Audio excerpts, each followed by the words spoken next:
tous d'être venus. Merci aux présentateurs aussi d'avoir répondu présent. Et puis, très belle année à tous. Évidemment, il est encore temps de se la souhaiter.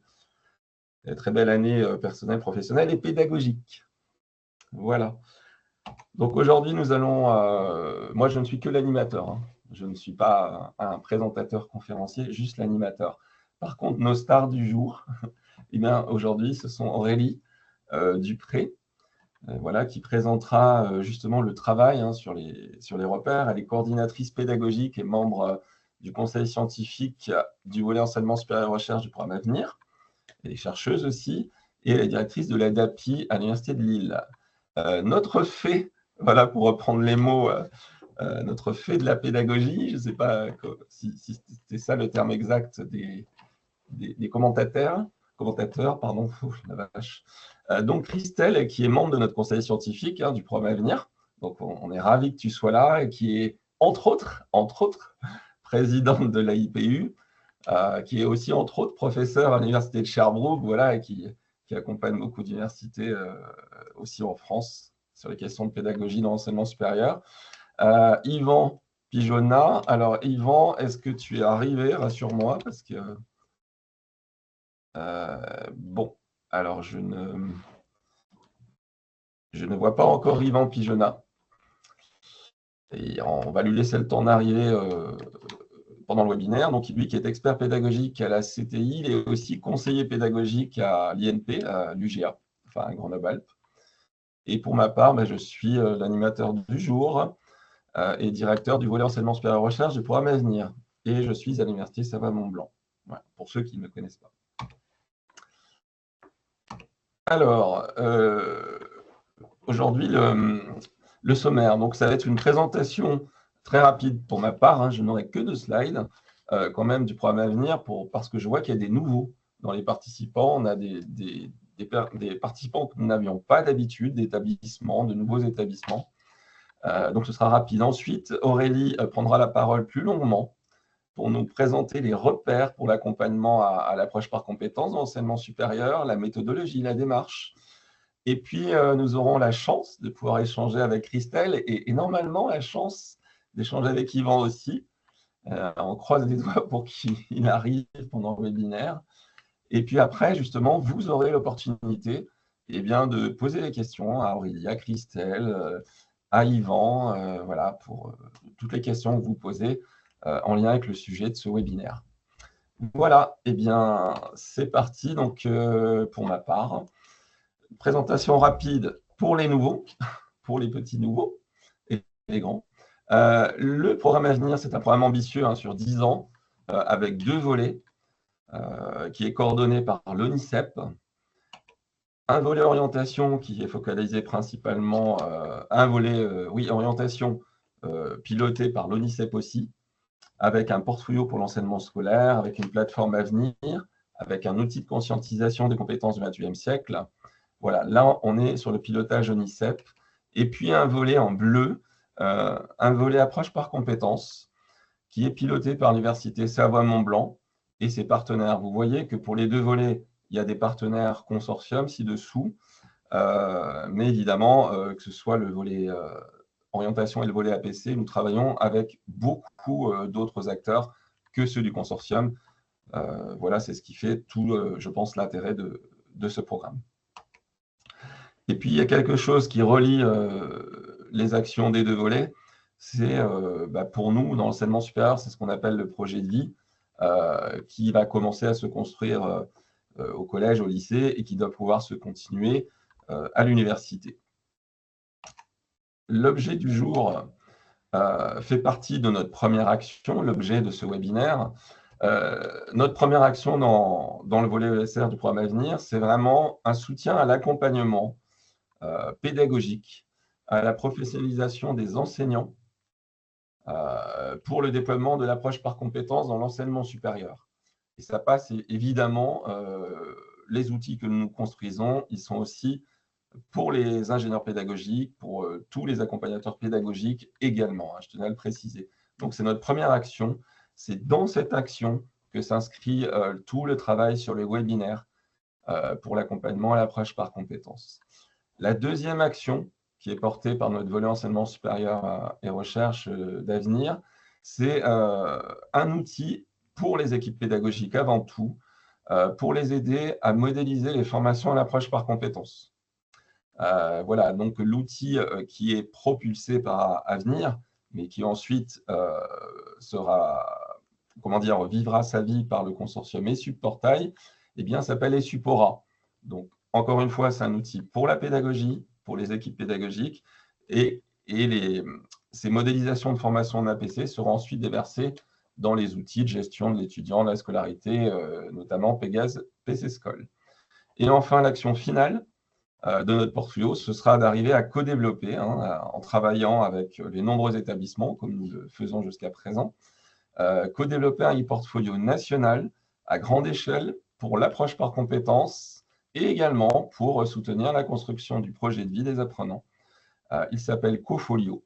Voilà pour une présentation très rapide de nos actions. Donc, Aurélie va prendre la main pour l'action 1, pour les repères au sein de l'action 1. Bien, donc oui, je vais reprendre la main. Alors, est-ce que tu gardes la main du partage ou est-ce que je reprends la main du partage? C'est comme tu veux. Écoute, on va essayer, je vais essayer de reprendre la main, mais si ça marche pas, je te la rends. Hop. Est-ce que là, du coup, vous voyez? Bon, là, en fait, t'es pas en mode diaporama, mais tant Bah, je pis, vais c'est bon. essayer. Et là, est-ce que c'est mieux? Et si tu essayes, tu es obligé de départager et de partager le mode Non, bah diaporama. vas-y, partage. Partage parce que là, moi, ça marche pas. Non? Ça marche pas. Et Alors, puis ça marche. Et je là, vais partager attends, de mon côté. hop, je te rends Hop. la main. Ouais, parce que je pense que tu vas Pas plus avoir simple. besoin, vu les exemples que tu vas montrer à un moment, tu vas avoir besoin que les gens voient ton écran en grand. Voilà, donc tu me fais signe pour changer de diapo. Ok. Donc, du coup, quelques propos d'introduction quand même pour replacer un petit peu ces repères dans leur contexte et pour aussi expliciter la démarche et la manière dont on les a construits. Et puis, quelques infos aussi sur les principes de lecture. Donc, on va s'arrêter un petit moment là-dessus. Et puis ensuite, du coup, je présenterai quelques repères, alors pas tous, hein, mais quand même les grandes lignes, les points de discussion qu'on a eus dans les groupes de travail, les points de débat et les choix qu'on a faits. J'essaierai d'expliciter un certain nombre de choix, pas tous, mais au moins pour essayer de donner le sens global de la démarche. Voilà, alors du coup, c'est parti. Donc, pourquoi des repères? Alors, pourquoi des repères? Bah, c'est quelque chose qui nous est venu du terrain et ce sont des enseignants, des responsables de formation qui nous ont sollicité. Ce n'était pas une action prévue au début du programme, mais en fait, voilà, rapidement, ce besoin a émergé du terrain. Il a émergé pour différentes raisons. Alors, des fois, des responsables de formation qui venaient nous voir et qui nous disaient bah, là, on est en train de faire nos choix, on hésite entre certaines options et on sait pas vraiment. On voudrait s'appuyer sur l'expérience de formations qui ont déjà avancé, sur des formations qui ont déjà essayé et qui ont fait des choix et essayer de capitaliser un petit peu là-dessus pour essayer de mieux mettre en œuvre l'approche par compétences. On avait des ingénieurs et des conseillers pédagogiques aussi qui venaient nous voir en nous disant bah, dans notre travail d'accompagnement des équipes pédagogiques, on a besoin des fois de pouvoir matérialiser l'avancée d'une équipe. L'approche par compétence, c'est souvent quelque chose d'assez long, hein. On ne fait pas une approche par compétence en 2 ou 3 semaines. Et donc, c'est un travail assez long avec les équipes. Des fois, la motivation, elle peut un peu stagner. Pour avoir accompagné pas mal d'équipes pédagogiques, j'ai pu me rendre compte de ça. Et donc, bah, des fois, on a besoin de montrer aux équipes qu'elles avancent, de matérialiser des petits pas. Et ces repères, ils ont été aussi construits pour ça. On avait aussi des demandes de responsables de formation, de vice-présidents en formation aussi des fois, qui avaient besoin de justifier de l'avancement d'une démarche dans le cadre de la justification d'un financement, dans le cadre d'une évaluation HCRES ou dans une action de pilotage de leur établissement. Ils avaient besoin un petit peu de pouvoir apprécier l'état d'avancement de la démarche au sein de leur établissement ou de leur formation. Et donc, ils essayaient de trouver des indicateurs, des éléments, des repères, des éléments sur lesquels s'appuyer finalement pour justifier de cette avancée. Donc, pourquoi des repères? Du coup, des raisons très différentes, des raisons multiples. Chacun y trouve un petit peu le sens, qu'il veut, enfin, qu'il veut y mettre. Sachant que nous, on l'a construit vraiment dans une perspective d'accompagnement pédagogique à destination, donc vraiment dans un objectif d'accompagnement et de soutien à la mise en œuvre de l'approche par compétences. Alors, la démarche, comment on a fait? Une démarche en plusieurs temps. Le premier temps, effectivement, l'appropriation de cadres théoriques et méthodologiques pluriels, mobilisés dans l'enseignement supérieur pour la mise en œuvre de l'approche par compétences.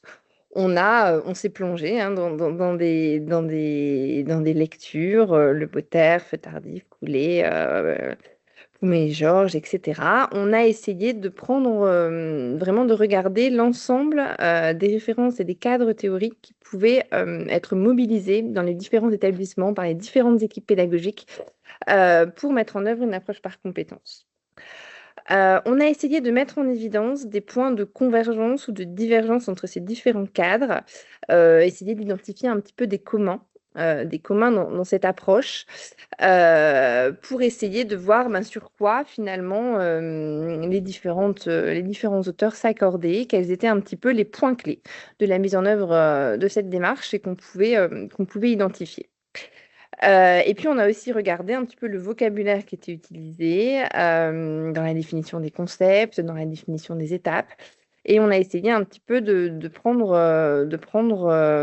regarder la diversité de ces approches. Alors, le deuxième temps,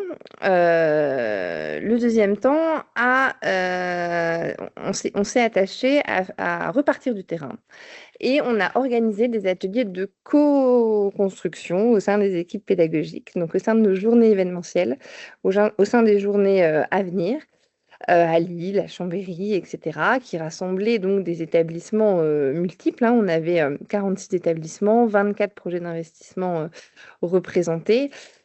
Et on est reparti un petit peu on a organisé des ateliers en parallèle et l'objectif de ces ateliers était d'identifier des repères pertinents pour caractériser un référentiel de compétences en approche par compétences, un programme de formation, des situations d'apprentissage et d'évaluation qui visaient le développement des compétences. Donc, on a vraiment travaillé sur ces trois axes-là, sur ces trois champs-là. Et on a essayé, dans ces ateliers un peu organisés en parallèle, d'identifier des points clés dans la construction d'un référentiel de formation, la construction d'un programme de formation, etc. Alors, vous avez sur la diapo suivante des exemples de production. Donc, vous avez donc on a travaillé comme ça sur des cercles. Au cercle, donc au centre, là où vous voyez des post-it un peu roses, c'était les points qui étaient essentiels. Donc les points clés sur lesquels le groupe était vraiment d'accord et vraiment les points essentiels d'un référentiel, d'une maquette de formation d'approche par compétences ou d'activité pédagogique. Sur le deuxième cercle, donc les post-it verts, les points qui semblaient importants mais plus secondaires. Et puis sur le troisième cercle, donc vous voyez les post-it bleus, les équipes identifiaient des points sur lesquels elles n'étaient pas forcément d'accord ou qui faisaient débat au sein du groupe de travail. Donc on a vraiment, donc on rediscutait ces éléments-là. Voilà, donc vraiment une démarche, collaborative qui nous a amené à identifier un certain nombre de repères. Le troisième temps, une fois qu'on a fait ça, qu'on a synthétisé un petit peu toutes ces approches, on s'est attaché à mettre en commun tout ça et à identifier et donc à construire ces repères.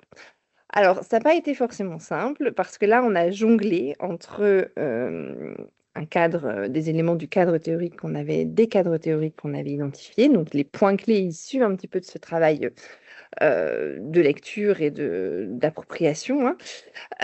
On a couplé avec ce qui sortait des ateliers de co-design, de co-construction. Et puis, on a dû faire des choix. On a regardé ce qui faisait un petit peu de débat. On a discuté entre nous. On a choisi des fois le vocabulaire. Voilà, donc ça a été vraiment un travail d'aller-retour, pas forcément, voilà, qui a pris un peu du temps, qui a posé plein de questions, qui a été extrêmement riche. Et on est arrivé comme ça à identifier un certain nombre de repères.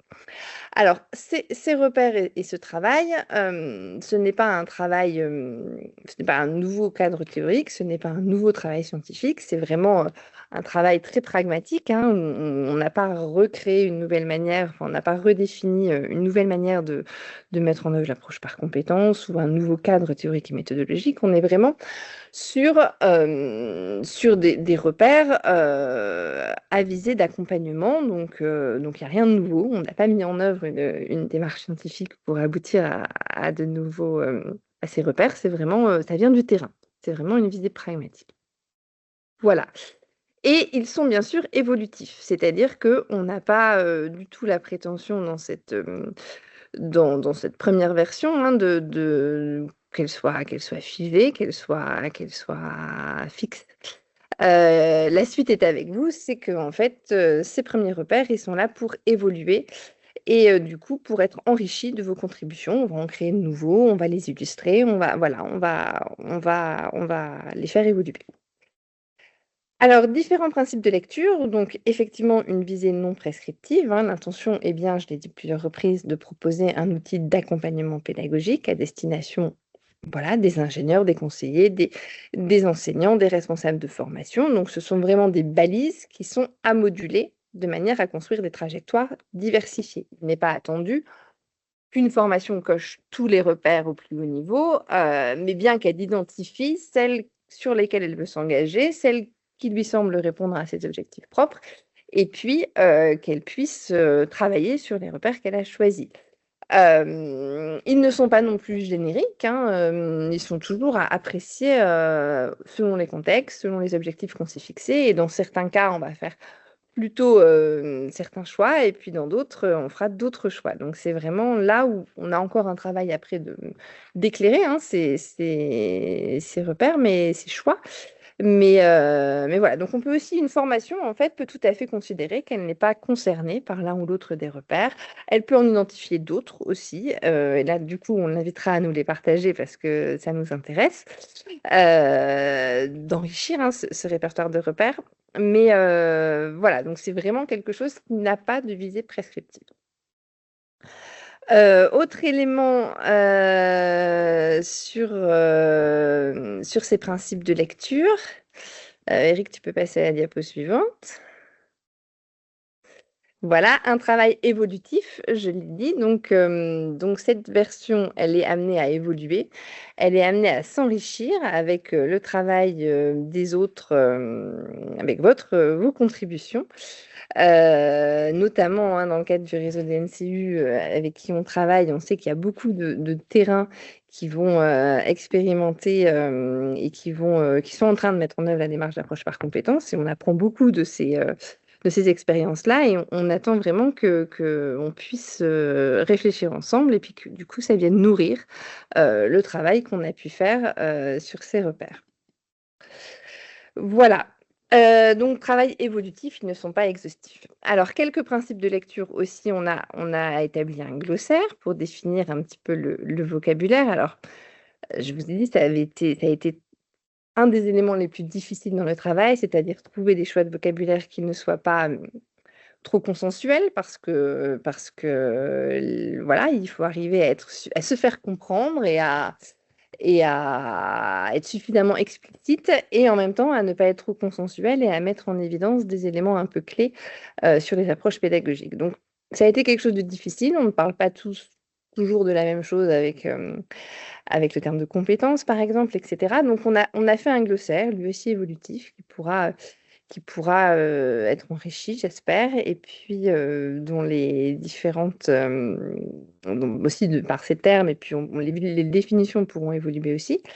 Donc voilà, on a défini un certain nombre de termes qu'on a mis dans un glossaire pour essayer au moins de se faire, enfin, d'avoir un langage commun. Voilà, et puis, donc comment sont structurés les repères? Vous les verrez sur le site internet. Donc, progressivité, je vous ai pris un exemple d'un repère. Donc, vous avez le titre du repère qui est explicité. On a une première explicitation du repère. On a identifié des principaux écueils qui sont encore à enrichir, mais voilà, le travail en atelier, là pour le coup, le travail avec les responsables de formation, avec les enseignants, etc. Il a vraiment permis d'identifier des écueils qu'on a mis en évidence. Et puis, il y a derrière des niveaux pour chacun des repères, alors souvent 4, mais pas forcément toujours 4. Il y a un niveau non engagé, voilà, c'est-à-dire, voilà, le repère n'est pas engagé parce qu'il n'est pas pertinent pour la formation dans laquelle on se trouve, pour l'établissement dans lequel on se trouve, parce que voilà, donc il peut ne pas, enfin voilà, donc il y a un niveau non engagé. Initié, avancé et abouti, voilà, alors ça, on n'attend pas non plus que tous les repères soient au niveau abouti. Des fois, un niveau initié ou avancé peut être un objectif en tant que tel, mais on a essayé de mettre un petit peu une échelle pour permettre aux accompagnants pédagogiques, voilà, à la fois aux responsables de formation de sauter positionner, et puis aux accompagnants pédagogiques de mobiliser cet outil. Voilà la structure de chaque repère. Les contributeurs, eh bien, ils sont, voilà, donc moi j'ai coordonné ce travail, mais j'étais accompagnée de pas mal de collègues. Donc effectivement, dans mon université à Lille, ça s'appuie vraiment sur le travail qu'on mène avec les conseillers pédagogiques qui travaillent sur ces questions, Martin Friot et Claire Castandé. Eric qui a beaucoup contribué, Paul Quesnay dans le cadre du réseau Polytech, Yvan et Christelle avec qui j'ai eu de nombreux échanges. Voilà. Et puis les remerciements, effectivement, tous les participants finalement de ces journées de co-construction qui ont aussi contribué à ces repères. Voilà, alors du coup, on va maintenant rentrer dans la présentation des repères. Donc, 4 familles de repères ont été identifiées. Des repères pour un travail collégial sur le programme de formation, des repères pour l'élaboration d'un référentiel de compétences, des repères pour l'organisation du programme de formation et des repères pour la mise en œuvre des activités pédagogiques. Donc, 4 grands domaines dans lesquels on a rangé un petit peu ces repères. Alors, la première famille, du coup, on va peut-être aller sur le premier domaine. Donc, le travail collégial sur le programme de formation. Sur ce premier domaine, on a identifié 4 repères. L'engagement de l'équipe pédagogique, l'association des apprenants à la démarche, l'association de partenaires professionnels et l'appropriation d'une démarche méthodologique. Alors, je vais revenir sur 2 d'entre eux. L'engagement de l'équipe pédagogique. Alors, c'est quoi une équipe pédagogique? Comment on la compose?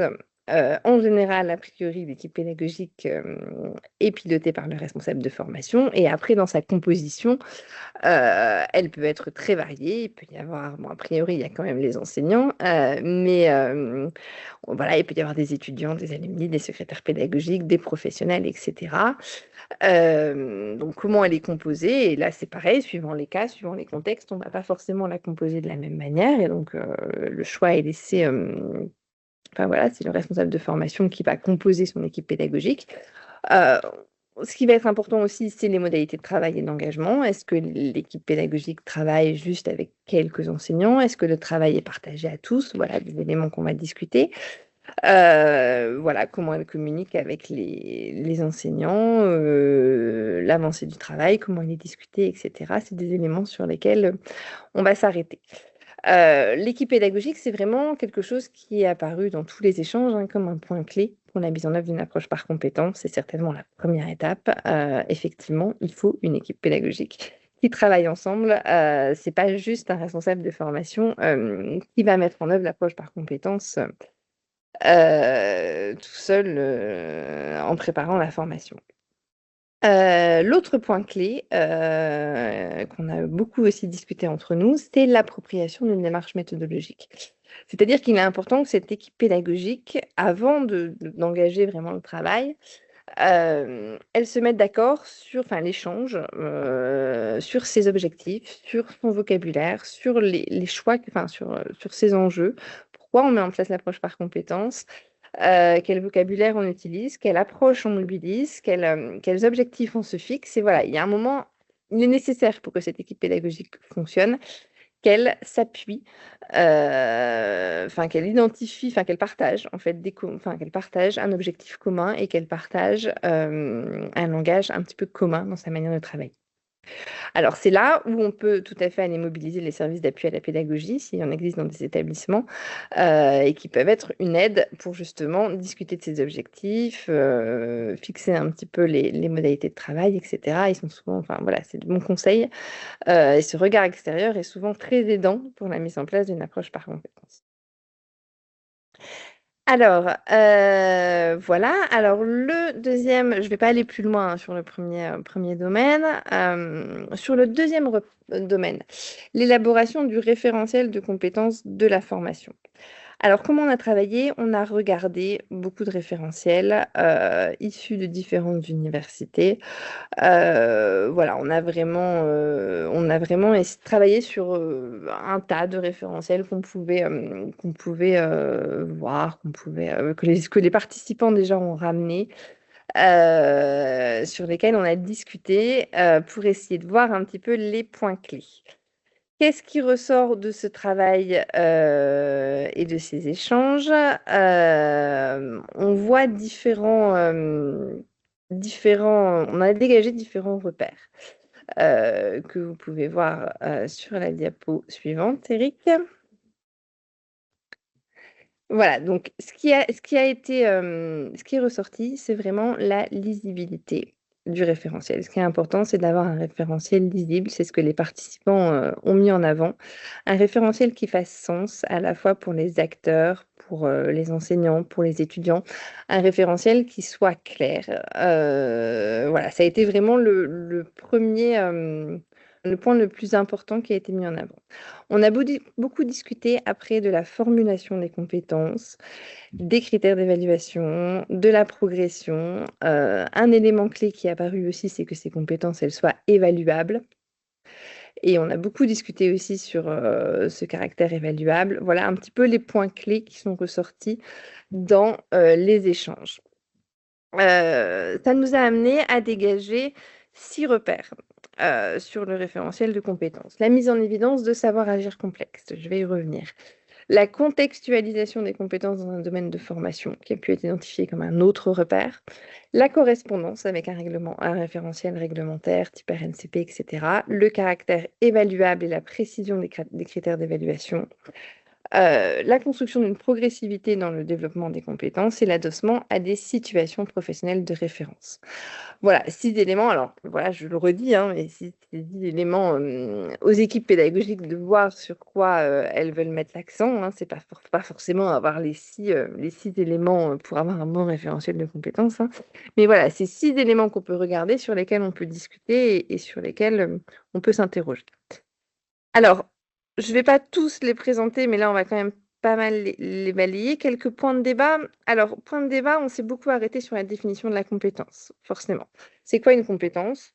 Il y a eu des débats dans les groupes, tout le monde n'était pas d'accord. On est reparti de plusieurs définitions, Tardif, Coulet, Le Boterf, etc. On s'est mis d'accord sur le fait que quand on voulait aller sur une démarche d'approche par compétence, c'est quand même qu'on voulait développer les capacités d'agir des étudiants. Et donc, on s'est dit, une compétence, on va se centrer sur le savoir agir complexe. Et donc, effectivement, quand on formule des compétences et quand on met en œuvre une approche par compétence, c'est qu'on veut développer les capacités d'agir des étudiants. Et donc, on va être vraiment sur cette notion de savoir agir qui va être essentielle. Donc ça, c'est le choix qu'on a fait sur la définition de la compétence. On s'est arrêté là, on n'est pas allé plus loin dans la définition. On s'est dit que le minima dans tous ces cadres, c'était le développement des savoirs. Alors, ça va avoir du coup quand même une incidence sur la formulation des compétences. Et donc, À partir de ce moment-là, ça veut dire que quand même, quand on parle de compétences, on parle de verbes d'action, et donc des compétences, voilà, apports fondamentaux, méthodes et outils de la discipline, approche disciplinaire, voilà. On s'est dit que là, on n'était pas sur des compétences. Vraiment, quand on était sur des compétences, on était sur un savoir-agir. Donc maîtriser des notions essentielles, c'était pas non plus vraiment une compétence. Voilà, donc quelques exemples dans différents champs disciplinaires. Réaliser une consultation juridique étant la précision, à la prise de décision, structurer des opérations de maintenance, analyser une stratégie de marketing, mettre en œuvre une stratégie expérimentale, traduire, exploiter des outils d'information scientifique, interpréter un interview historique, formuler une analyse critique, etc., etc. Bon, je ne les lis pas toutes, mais voilà, on s'est dit, pour formuler des compétences, a priori, il faut mettre un verbe d'action et on va mettre l'accent là-dessus. Autre point de débat, la contextualisation des compétences. Alors, qu'est-ce que c'est que des compétences contextualisées? Alors là, c'est pareil, on peut faire le choix de ne pas contextualiser les compétences. Et là, vous avez l'exemple d'un référentiel qui n'est pas contextualisé dans le domaine de formation, c'est-à-dire que quand on lit des compétences, analyser l'environnement national, international, argumenter, communiquer en français en langue étrangère, travailler en équipe, s'organiser. On est sur des compétences qui finalement peuvent à peu près correspondre à tous les champs de formation, ou en tout cas sur la plupart. Donc on est là sur un référentiel qui n'est pas contextualisé et qui du coup met en avant le côté transversal des compétences et qui propose des compétences qui sont transversales à différents champs de formation ou à plusieurs champs de formation. Donc là, on insiste sur le côté transversal de l'offre de formation. On peut faire le choix, à l'inverse, de partir sur des compétences très contextualisées. Et donc, du coup, Eric, diapo suivante. Quand on part sur le choix de compétences contextualisées, voilà, vous avez un exemple ici avec la compétence communiquer, mais on va se dire, on va pas parler on va pas utiliser on va essayer de spécifier ce qui est attendu derrière cette posture de communication dans différents champs de formation. Et donc, pour le champ de la médecine, par exemple, communiquer, ça va être établir une relation professionnelle avec le patient lors de la communication d'un diagnostic. Pour des langues étrangères appliquées, c'est communiquer, c'est s'exprimer en français et en langue étrangère. Pour des études de droit, c'est communiquer avec des professionnels, c'est vulgariser son discours et donc être capable d'échanger avec des professionnels juristes et non juristes. Pour les sciences et technologies, ça va être valoriser des résultats scientifiques avec objectivité. Voilà, et donc quand on fait ce choix d'ancrer la formulation des compétences dans des champs disciplinaires, donc à l'inverse, on va davantage, on veut vraiment spécifier les compétences et donc les attendus dans les champs disciplinaires et dans les champs de formation. Voilà, donc c'est 2 choix qui sont beaucoup interrogés. Alors, quand on est dans des cas de compétences contextualisées, il y a quand même la notion de la transversalité qui va se poser et dans ces cas-là, on voit que des équipes, elles ont tendance à positionner la transversalité au niveau de l'apprentissage essentiel. Par exemple, si on a un apprentissage utilisé de façon raisonnable, autonome, responsable des technologies numériques, eh bien, il peut, suivant le bloc de compétences auquel il va être attaché, prendre un sens différent. Et on voit que dans des études de pharmacie, par exemple, il va être associé à la compétence gérer une officine de façon responsable dans un contexte donné.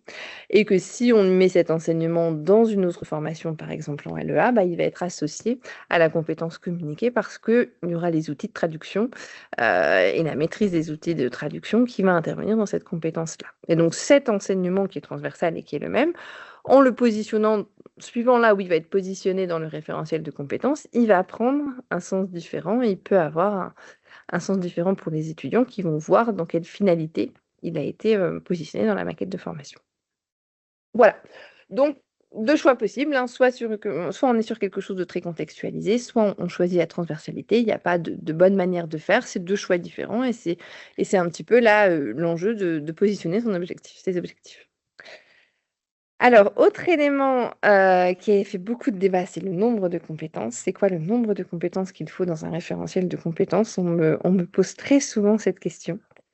Il y a bien sûr pas de consensus. Le seul consensus, c'est qu'il faut un nombre quand même assez limité. C'est-à-dire que si on est sur un référentiel avec 50 compétences, ça va être forcément difficile, 1, de l'opérationnaliser pour les acteurs et puis 2, de toutes les évaluer.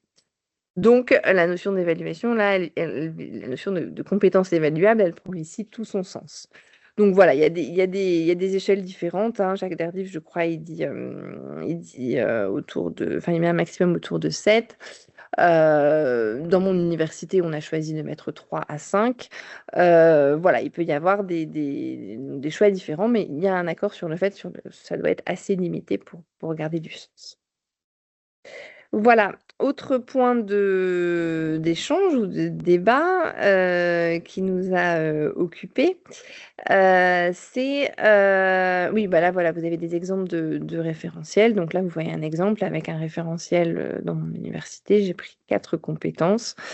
C'est des études d'officine, dispenser un produit de santé, gérer une officine de façon responsable, accompagner le patient dans sa prise en charge et agir en matière de prévention et de santé publique. Donc, 4 compétences avec des critères d'évaluation associés. Vous avez un exemple sur la diapo suivante de l'Université de Toulon sur la licence de sciences de la vie et de la Terre qui a fait 4 compétences un peu plus transversales, résoudre une problématique scientifique, mener une démarche expérimentale, communiquer scientifiquement, concevoir un projet. Voilà. Voilà des exemples de référentiels avec des compétences relativement limitées. Voilà, alors autre point de débat, l'articulation avec le référentiel réglementaire. Est-ce qu'il faut prendre la fiche RNCP? Est-ce qu'il faut prendre les compétences de la fiche RNCP? Ou est-ce qu'il ne faut pas les prendre? Là, c'est pareil, pas de réponse stricte, on peut faire les deux.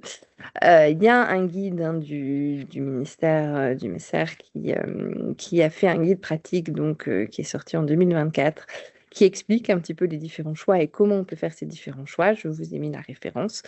Eh bien, on peut prendre le référentiel de la fiche RNCP et construire sa formation autour des blocs de compétences de la fiche RNCP. Et dans ces cas-là, on y colle strictement à ce référentiel réglementaire. On peut aussi faire le choix de retravailler ce référentiel pour contextualiser davantage les compétences, puisque là, forcément, elles sont assez transversales hein, dans la manière dont elles sont construites dans les fiches RNCP. Et donc, on peut faire le choix d'être sur des compétences de retravailler cette fiche RNCP et de travailler sur des compétences qui sont spécifiques à la formation. Et dans ces cas-là, il va être attendu de faire un tableau de correspondance entre ces différentes compétences. Voilà, on peut avancer, Eric. Voilà, vous avez un exemple de tableau de correspondance qui était présenté par l'Université de Toulon. Vous voyez une correspondance. Donc là, des blocs de compétences qui ne sont pas celles de la fiche RNCP. Hein. Vous avez des compétences qui ne sont pas exactement celles de la fiche RNCP et un tableau de correspondance qui est fait pour montrer l'articulation qui est réglementaire. Voilà, alors quelques exemples du coup sur ces référentiels de compétences. Je ne vais pas aller plus loin. Quelques exemples d'usage de repères. Donc, vous voyez ici par exemple un référentiel. Hein, donc là, voilà hein, l'exemple de référentiel dans une formation à l'Université de Strasbourg, où on voit que là, les savoirs agir complexes, ils ont fait le choix de les mettre en évidence dans la macro-compétence, hein, ce qu'ils ont appelé macro-compétences. Et puis, vous voyez d'autres repères qui se retrouvent hein, dans cet exemple-là, autour, par exemple, de l'identification du niveau de progression, du lien avec des familles de situations professionnelles, etc. Voilà. Un autre exemple, voilà, hop, voilà, vous voyez les différents repères. Vous voyez, ils ne sont pas cochés tous les repères, mais il y a un certain nombre de repères qui sont cochés. Ici, un autre exemple, je n'ai pas mis la référence, tiens, ça doit être l'université de Limoges de mémoire, mais je vérifierai. Où là, on voit qu'on a aussi des savoirs agir complexes qu'ils ont mis en évidence, un lien avec le référentiel réglementaire qui est affiché, la progressivité dans le développement des compétences qui est aussi mise en évidence. Voilà, et puis les niveaux de progression qui sont là aussi. Voilà, et puis un troisième exemple que j'ai mis, c'est le DU de pédagogie universitaire. Alors là, j'étais un petit peu plus loin, puisque comme je suis responsable de formation, je me suis auto-positionnée sur ce référentiel. Et donc, on voit sur le premier repère que j'ai identifié,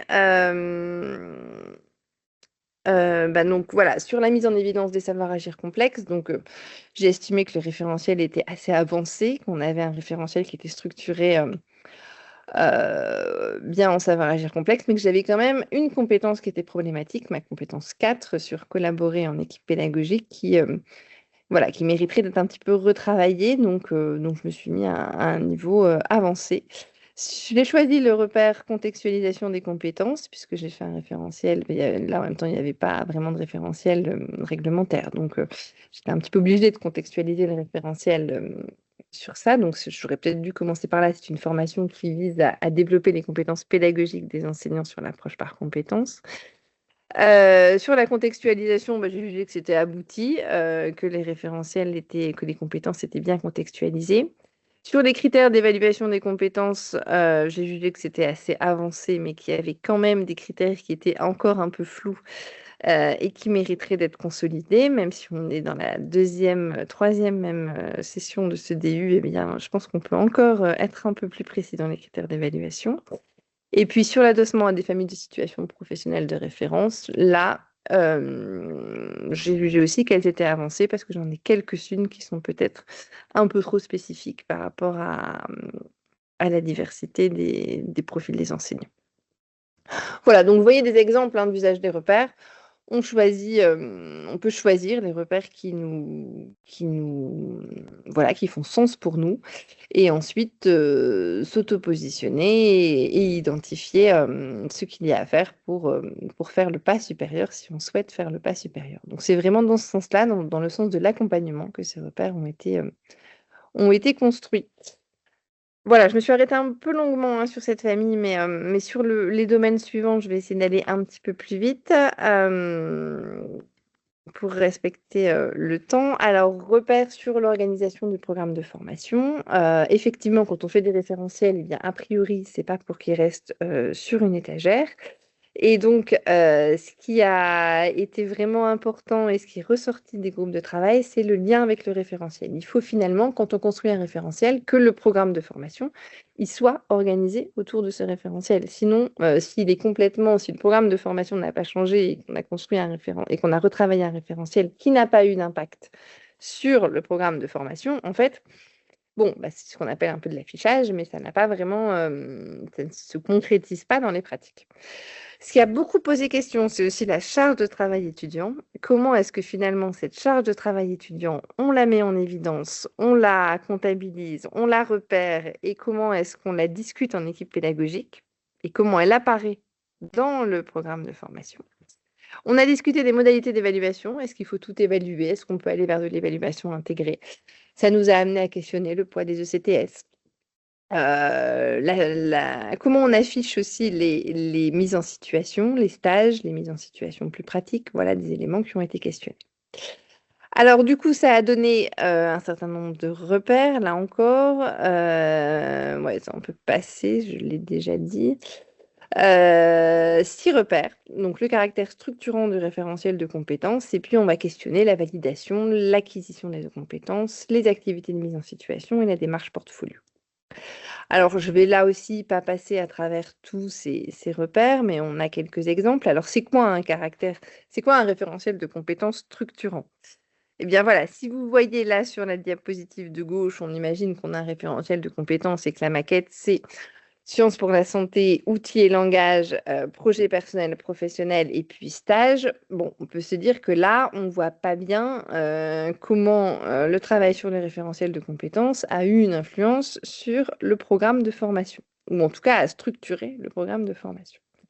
Et donc là, vous avez un deuxième exemple où vous avez là les compétences qui sont clairement visibles dans la maquette de formation.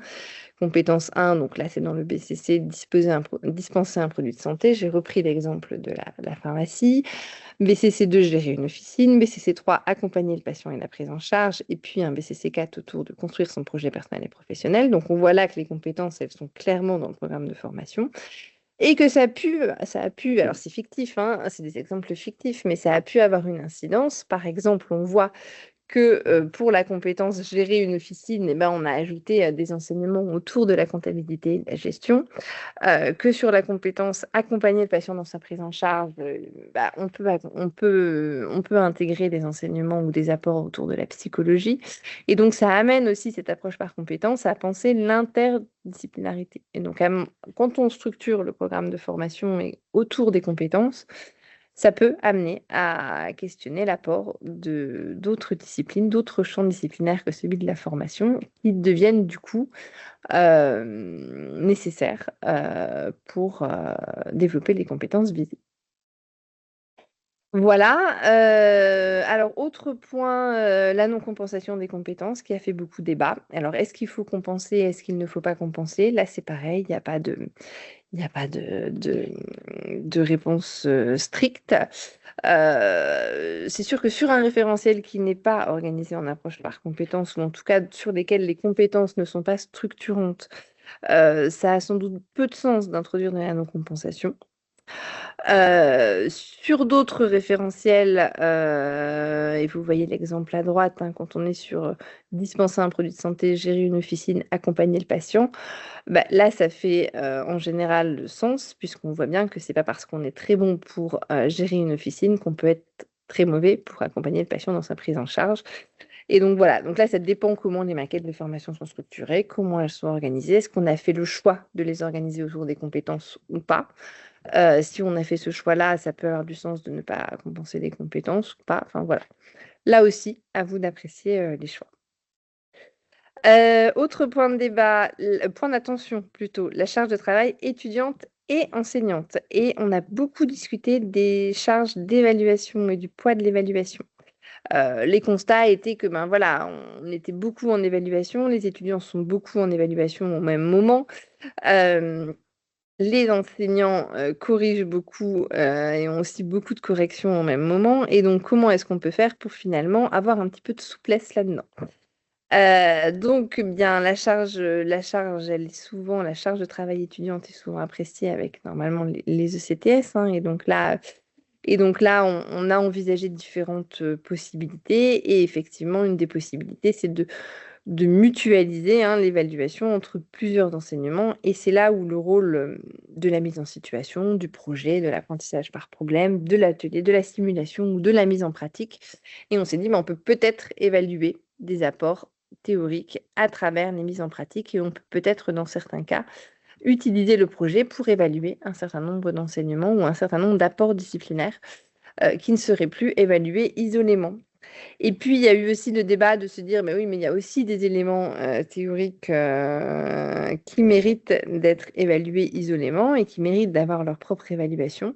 Et donc là, c'est pareil, vous avez différentes, possibilités, différentes manières de faire. On peut tout évaluer isolément, mais dans ces cas-là, il ne faut pas faire attention à ce que le projet ne rajoute pas encore une couche dans l'évaluation et ne vienne pas alourdir un petit peu les pratiques. Et on peut aussi, intégrer tout ou partie, des évaluations à travers, des mises en situation ou des évaluations mutualisées. Voilà, alors autre élément, qu'on a pu discuter, sur la diapo suivante, Eric, voilà. La charge de travail étudiante et enseignante, comment on la voilà, bien faire attention voilà, un point de vigilance autour de la faire apparaître dans la charge de travail. On a beaucoup parlé de l'accompagnement du portfolio. Bah, effectivement, si on met en place un portfolio, il y a un temps pour les étudiants. Ils vont devoir constituer leur portfolio. Ils vont devoir faire des activités réflexives et cetera. Il va falloir les accompagner, aussi dans ces activités réflexives et donc c'est important que tout ça, ça soit compté dans la charge de travail étudiante et du coup que ça apparaisse clairement dans la maquette de formation. Et donc on a mis un petit peu des points de vigilance autour de ça dans les repères. Les mises en situation aussi, on a fait attention, enfin en tout cas on s'est interrogé sur, comment était comptabilisée cette charge. On voit des fois des maquettes de formation où il y a beaucoup d'enseignements théoriques et puis, des activités, mais qui ont très peu de poids, dans, les ECTS alors qu'en fait c'est là où peut-être il y a une charge de travail très importante des étudiants qui doivent constituer le projet et cetera. Et donc cette répartition, hein, entre l'apport, les apports théoriques et méthodologiques et les mises en situation, elle a aussi beaucoup été questionnée dans les travaux et comment est-ce qu'on faisait attention pour que les activités qui demandent beaucoup de travail aux étudiants soient bien identifiées comme telles dans la maquette. Voilà, donc un des repères, ça va être de questionner l'adéquation entre les activités qui sont proposées dans la maquette et leurs charges et la répartition des ECTS et donc du volume de travail demandé à l'étudiant.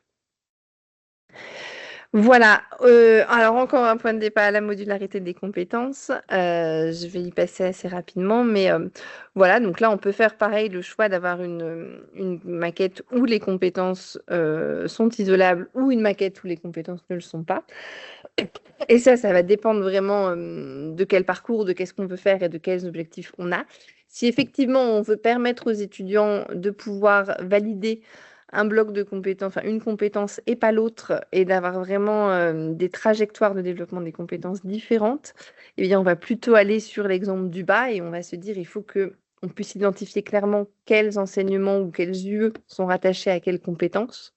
Alors que si ce n'est pas un de nos objectifs et si on n'a pas pour objectif de pouvoir isoler ces compétences et la validation de ces compétences, on peut être dans une maquette sur le premier exemple plus haut, où bah, là, tout est un peu diffus et où en fait, finalement, les différents enseignements contribuent à toutes les compétences. Mais on ne pourra pas isoler la validation de l'un ou l'autre, de l'une ou l'autre des compétences. Voilà, dernier point. Ah oui, alors ça, j'allais le passer, mais c'est effectivement la soutenabilité de la formation.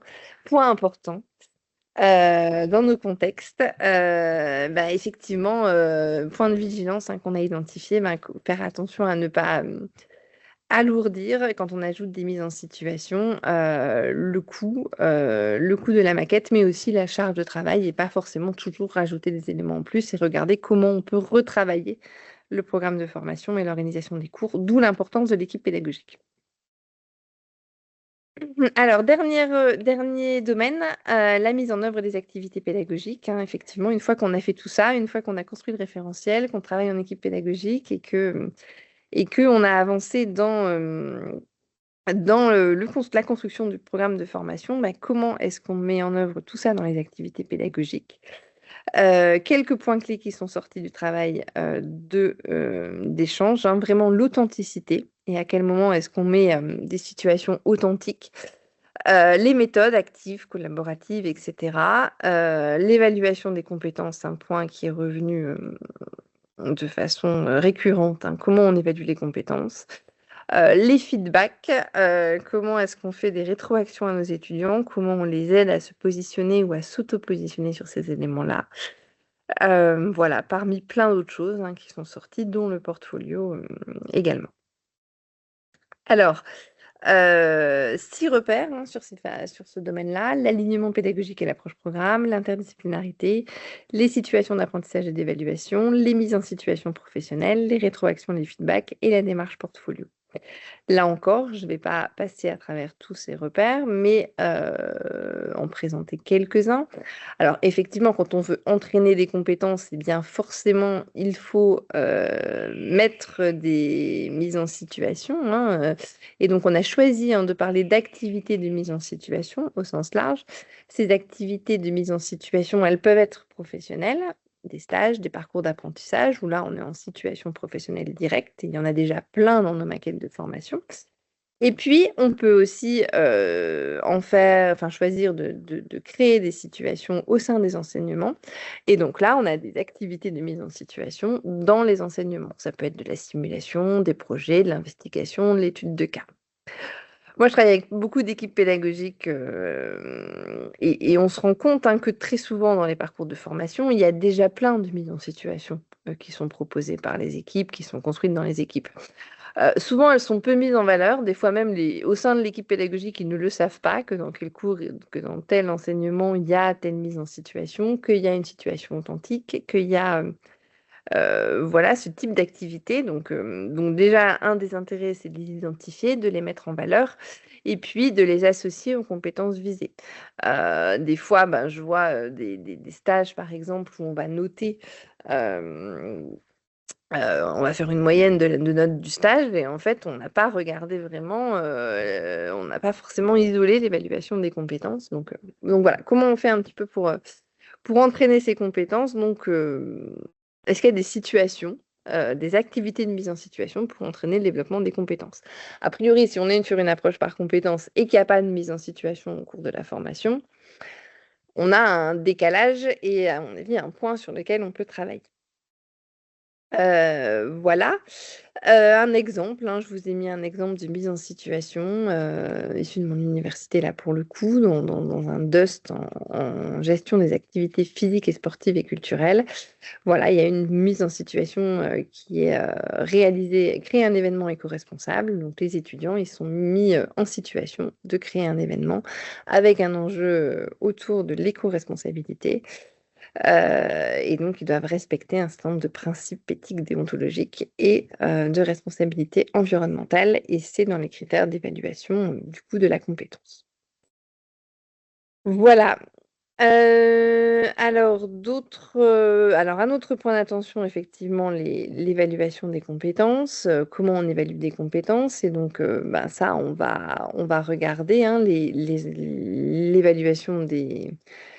Enfin, qu'est-ce qui est finalement évalué dans les pratiques pédagogiques? Est-ce qu'on évalue les savoirs, les savoir-faire?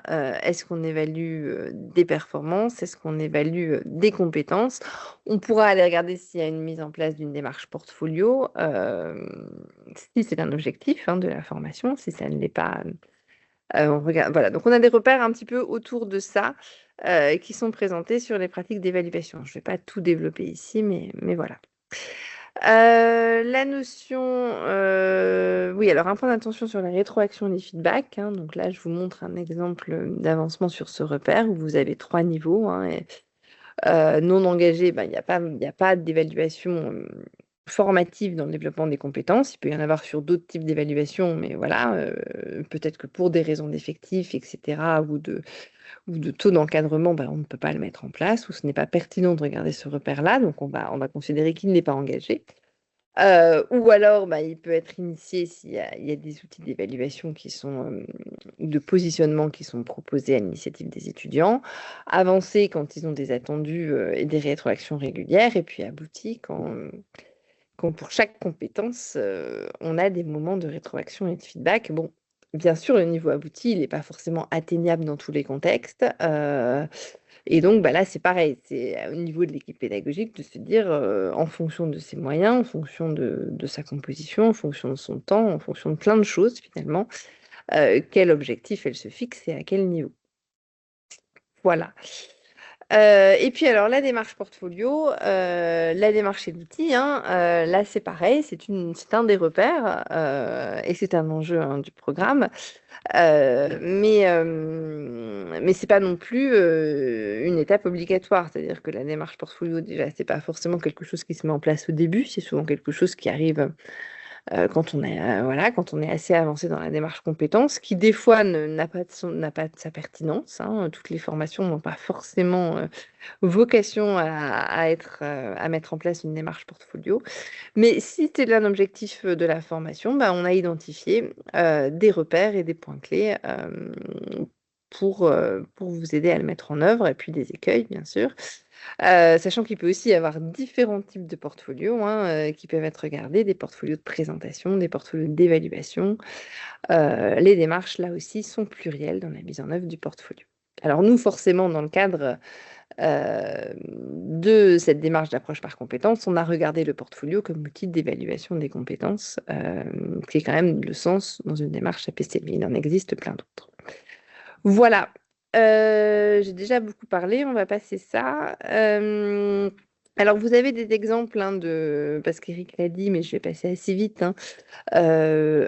L'enjeu, du programme à venir, c'est justement d'aider à la mise en œuvre de l'approche par compétences et d'outiller, la démarche d'évaluation des compétences. Et donc, dans ce cadre-là, le programme vise à construire un outil, enfin, développer un outil, portfolio, ouvert, à la communauté universitaire et aux établissements qui veulent s'en saisir. Donc, le travail est déjà bien engagé. On a fini le cahier des charges.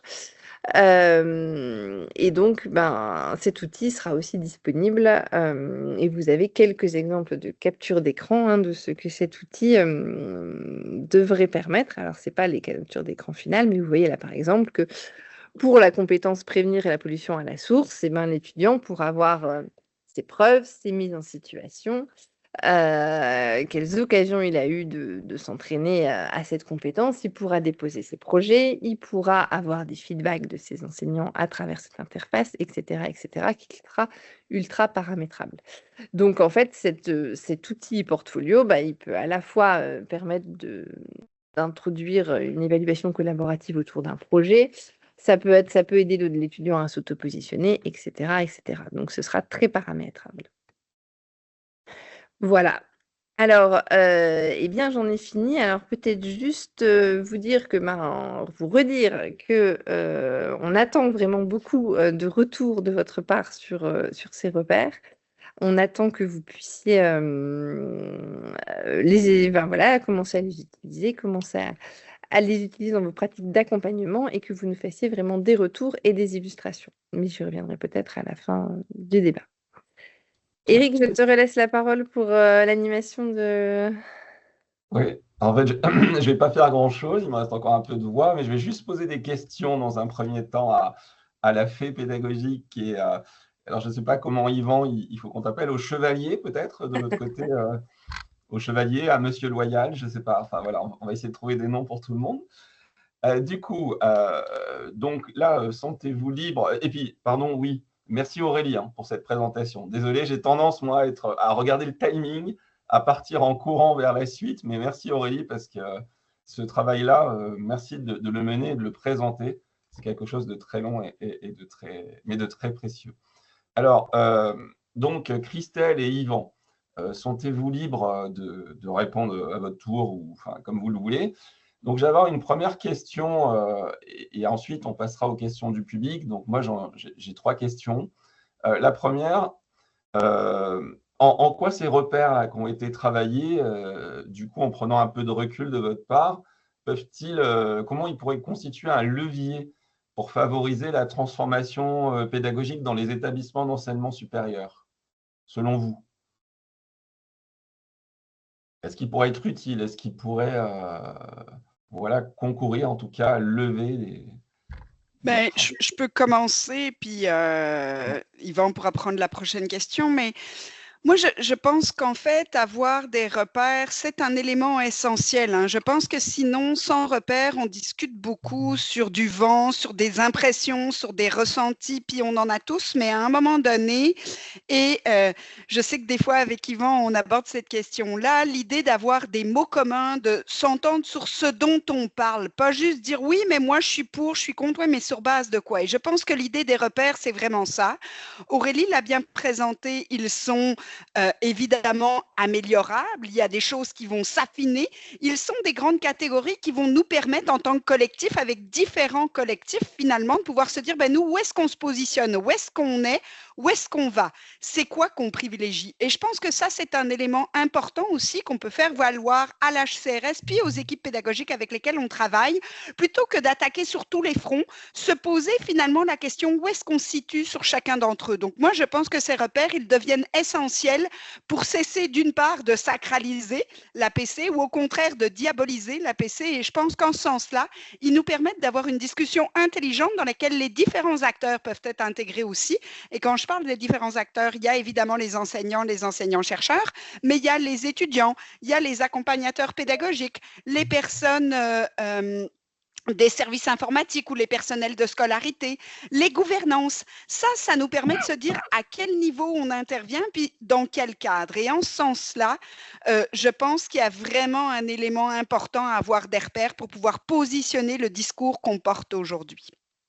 Voilà. Et du coup, j'ajouterais bien un petit élément qui est que les tutelles, elles ne sont pas forcément très, très spécialistes de ces choses-là, que ce soit la CRS ou bien la commission d'éthique d'ingénieurs. On va dire que les auditeurs, il y en a certains qui connaissent bien le sujet, mais des fois, dans les équipes, il n'y a pas grand monde qui connaît bien le sujet de la démarche compétence. Et du coup, pouvoir s'appuyer sur des repères pour dire ce qu'on a mis en place, c'est validé d'une certaine façon par ces repères qui existent, c'est à mon avis quelque chose de très intéressant, de très important. Et justement, je différencierai après deux choses. Il y a d'une part ceux qui ont déjà un existant, qui ont déjà un vécu sur la démarche compétence. Et dans ce cas-là, c'est un chouette outil d'auto-positionnement pour voir où on en est, quelle marge de progrès on a, et se fixer des objectifs de progression pour aller vers des choses un peu plus abouties. Et puis quand on démarre de zéro, bah, c'est chouette de voir le chemin à parcourir et de se dire, ben voilà, qu'est-ce qu'on vise la première année, qu'est-ce qu'on vise la deuxième année, la troisième année, et se dire que c'est sur du long terme quelque part. Ça se fait pas en claquant des doigts, comme ça a été mentionné. Oui. Donc, c'est comme on dit, les petits pas. La PC, c'est avant tout une question de petits pas. Petit, mais pas si petit Oui. que ça. J'avais tendance à dire les petits pas au début, mais maintenant je me dis que les pas, il faut quand même qu'ils soient significatifs. Oui. C'est-à-dire que faire que des tout petits pas, ça ne marche pas dans la PC. Il faut quand même faire des pas à chaque fois significatifs. Alors, des Et petits je fais grands du pouce pas. sur l'idée d'Yvan parce que l'idée des pas, c'est qu'à un moment, il faut que tu te vois avancer. Si tu ne te mets pas de jalon, si tu ne te donnes pas de perspective, tu peux avoir l'impression d'avancer, mais en fait, et parfois on est très très bon en enseignement supérieur, hein, on tourne dans notre petit marasme, mais il y a deux éléments dont on se méfier, le trop petit et les petits compromis et petits retours en arrière. Parce qu'à force de petits compromis, finalement, on repart de plus loin que là où on était avant même d'y aller. Donc, il faut se méfier des petits compromis qui sont souvent un cumul de petits reculs, si je peux me permettre. Est-ce que tu as un copyright sur les petits compromis? Parce que tu le ressors souvent, celui-là. Oui, je l'aime bien. Et avant, j'étais peut-être plus politically correct, mais maintenant, j'assume pleinement que c'est parfois une mauvaise idée. D'accord. Bon, alors, question suivante. Si on se projette un petit peu maintenant, quelle est votre vision pour l'évolution de l'approche par compétences dans les 10 prochaines années? Et du coup, en lien avec ça, est-ce que vous auriez une idée de prochains repères qui pourraient émerger? Parce qu'elle n'est pas, achevée. Enfin, ce travail sur les repères n'est pas achevé. Il y en aura certainement de nouveaux. Comment vous voyez ça, vous? Alors, du coup, je commence ce coup-ci et puis je te passe la parole après, Christelle. Sur ce côté-là, moi, je verrais bien qu'un repère qui va être assez important finalement, ça va être de se demander comment les étudiants vivent la chose. C'est-à-dire se dire, une fois qu'une démarche aura été mise en place, eh ben, qu'on puisse faire le retour, bah, oui, et les étudiants, qu'est-ce qu'ils en pensent? Est-ce que ça fonctionne bien de leur point de vue ou pas? Parce que pour l'instant, on a encore assez peu de ce genre de retours, hein. On a surtout des retours justement sur ce qui a été mis en place, si on a réussi à impliquer l'équipe enseignante ou pas. Mais finalement, des retours un peu aboutis sur comment les étudiants vivent la chose de l'intérieur, bah, c'est assez peu fréquent. Et je pense aussi que au niveau de la démarche compétence, il va y avoir un vrai différentiel dans quelques années entre les équipes qui seront allées à minima et celles qui seront allées vraiment en termes d'attractivité et puis en termes probablement aussi de résultats au niveau de ce que sont capables de faire les diplômés. D'accord. Christelle, tu souhaites réagir ou c'est pas une obligation? Ah, on Je t'entend trouve plus. qu'Yvan a tout. Est-ce que vous m'entendez là? Oui. Je pense qu'Yvan a tout à fait raison. On est vraiment dans des moments, je crois, où il va falloir aller prendre de l'information à détenter chez les différents groupes, puis aller les solliciter de manière pertinente et non pas tout le monde tout le temps. Moi, je crois qu'il faut aller dans la démarche à des moments clés, sonder tout au long du processus et voir ça comme un continuum. Oui, c'est vrai. Bon, normalement, les questions du public, on allait y venir après, mais il y a quelqu'un qui a posé la question et pourquoi demander l'avis des étudiants après? Donc, je rappelle qu'Aurélie a présenté justement que dans l'organisation collégiale de la formation, pardon, elle a parlé de créer une équipe pédagogique, de faire intervenir les professionnels, etc., mais il y a aussi les étudiants. C'est-à-dire, dès le début du travail sur la PC, il y a l'idée de mobiliser les étudiants. Peut-être Aurélie, là, je rebondis sur toi, tu veux peut-être. C'est pas à la fin, quoi. Ben voilà, en fait, c'est à vous de voir, mais effectivement, l'idée, c'est plutôt de mobiliser les étudiants dès le début, de les impliquer dans le travail, parce qu'ils ont quand même des retours souvent riches, souvent intéressants. Et puis, après, à vous de voir comment vous les impliquez. Est-ce que c'est à chaque réunion? Est-ce que vous faites un aller-retour avec eux à des périodes régulières? Et puis après aussi, d'avoir leur retour, parce que l'approche par compétence, elle va pas. Et vous allez le voir dans les niveaux, il y a initié, abouti, avancé. commencer. Des fois, il faut commencer petit, enfin, il faut commencer avec un petit pas, mais significatif sur une compétence. Peut-être qu'il ne faut pas aller directement sur toutes les compétences et se dire on va déjà essayer de le faire bien et de faire évoluer nos pratiques autour d'une compétence. Et donc, en fait, les étudiants vont peut-être pas forcément passer d'une formation pas en approche par compétence à une formation 100% en approche par compétence. Et donc, c'est important d'avoir leur recueil aussi, d'avoir leur retour aussi dans la mise en œuvre, même si elle n'est pas complète. En tout cas, c'est clair que les Moi, je fais impliqués, vraiment... c'est important. Mais même s'ils ont été impliqués, ça ne veut pas dire que ce qu'on met en place derrière, ça tient bien la route et c'est bien vécu par les étudiants. Donc, c'était ça le sens de mon intervention. C'était de dire, oui, c'est important effectivement qu'ils participent. Ou en tout cas, à mon avis, c'est une bonne idée qu'ils participent à l'élaboration des choses. Mais c'est important de prendre le pouls de la majorité des étudiants parce que peut-être que ceux que vous allez impliquer ne sont pas très représentatifs de l'intégralité de vos étudiants. Oui, très juste. En fait, je trouve que ce qu'Yvan souligne, c'est important. C'est-à-dire que pour moi, il faut vraiment aller les consulter, mais à des moments qui soient pertinents. Non pas uniquement tout à la fin, mais il faut qu'à un moment donné, on puisse avoir un pouls, puis qu'on soit capable d'expliquer la démarche, puis pourquoi on le fait. Si on arrive à la toute fin, puis qu'ils n'en voient pas la pertinence, c'est aussi qu'on a raté un lien au moment où on leur présente ce qu'on fait. Et je pense que des fois, comme prof, on a tendance à attendre beaucoup, ou comme université, comme collectif de ce type-là, on attend beaucoup la toute fin pour aller présenter la démarche, que ça soit propre, que ça soit beau, que ce soit fini. Et je pense qu'on doit le faire à des moments opportuns dans différents groupes. Les personnels, notamment les personnels pédagogiques, potentiellement les entreprises et les milieux professionnels dans lesquels vont nos étudiants. Les milieux de recherche, si l'une des finalités de notre public, c'est d'aller s'inscrire dans les masters. Nos étudiants en cours et diplômés. Je crois qu'on doit avoir des groupes et aller les sonder de manière pertinente. Très bien. Très bien. Alors, on reviendra parce que sinon, on va continuer que sur cette question. Hein. Je vois que Benoît a réagi, mais je vais avancer et on revient sur toutes les questions à la fin des participants. Du coup, j'ai une troisième question.